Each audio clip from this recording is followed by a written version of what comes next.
The TET passers held a press conference at the Agartala Press Club on Saturday and demanded Chief Minister Dr. Manik Shah to appoint them together. TET pass youths demanded that all TET passers should be recruited together in 2022 to meet the shortage of teachers in state schools. In 2022, 40,000 candidates sat for the exam.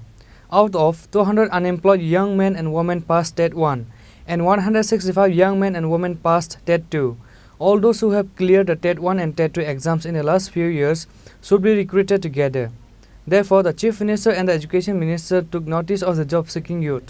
2022 সালের December 29 এবং 30 পরীক্ষা দিয়েছিলাম। প্রায় 40,000 পরীক্ষার্থী পরীক্ষায় বসেছিল। তার মধ্য থেকে টেট 1 পরীক্ষায় উত্তীর্ণ হয়েছে 200 জন এবং টেট 2 পরীক্ষায় উত্তীর্ণ হয়েছে প্রায় 165 জন। তো আমাদের টিআরবিটি থেকে সার্টিফিকেট দিয়ে দেওয়া হয়েছে, সমস্ত প্রসেসিং কমপ্লিট। তো এই রাষ্ট্রবাদী এবং জনদলিত সরকারের কাছে আমরা অনুরোধ রাখছি, বর্তমান যিনি শিক্ষামন্ত্রী এবং মুখ্যমন্ত্রীও বটে, তো স্যারকে আমরা অনুরোধ রাখছি যে আমাদের যাতে অতি সত্বর নিয়োগের ব্যাপারটা উনি দেখেন ওনার মানবিক দৃষ্টিভঙ্গি থেকে। তো আমরা জানি যে আগামীকাল মডেল কোড অফ কন্ডাক্ট উঠে যাবে। তো এটা থাকা এতদিন চলার কারণে সরকার কোনো সিদ্ধান্ত নিতে পারেনি।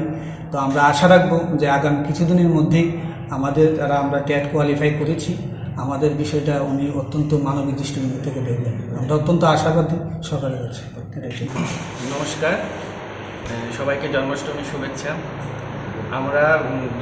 আমরা গত ডিসেম্বর মাসে অর্থাৎ 2022 ডিসেম্বরে যে টেট এক্সাম হয়েছিল সেই টেট এক্সামের আমরা কোয়ালিফাইড ক্যান্ডিডেট। তো আজকে এই প্রেস মিটটা করার একটাই উদ্দেশ্য, মানে সরকারের প্রতি দৃষ্টি আকর্ষণ করা, যেন সরকার আমাদের অতি সত্বর নিয়োগ করে। আমরা দেখেছি 2015 সাল থেকে যে টেট এক্সাম শুরু হয়েছিল 2021 সাল পর্যন্ত যতজন ক্যান্ডিডেটই টেট এক্সামে উত্তীর্ণ হয়েছে সবাইকেই নিয়োগ করেছে। তাই সরকারের প্রতি আমাদের বিনম্র আবেদন যেন সরকার আমাদের প্রতি একটু দৃষ্টি আকর্ষণ করে এবং আমাদেরকেও যেন অতি সত্বর নিয়োগ করে। গত বছর ডিসেম্বর মাসে যে টেট এক্সামটা হয়েছিল সেই টেট এক্সামে টেট 1-এ প্রায় 200 জনের মতো পাশ করেছে এবং টেট 2-তে 160 জনের মতো পাশ করেছে। তো টোটাল মিলিয়ে দেখা গেলে 361 জনের মতো পাশ করেছে। সেই হিসাবে যদি দেখতে যাই তো আমাদের 2021 সালে যে টেট এক্সাম হয়েছিল সেই টেট এক্সামে প্রায় 3000-এর মতো ক্যান্ডিডেট পাশ করেছিল। সেই হিসাবে দেখতে গেলে এই বছর অনেক কম ক্যান্ডিডেট। তো সরকারের প্রতি আমি আবেদন রাখবো যেন সরকার আমাদের প্রতি একটু দৃষ্টি আকর্ষণ করে এবং আমাদেরকে অতি সত্বর নিয়োগ করে। ব্যুরো রিপোর্ট, চিনি খরাং।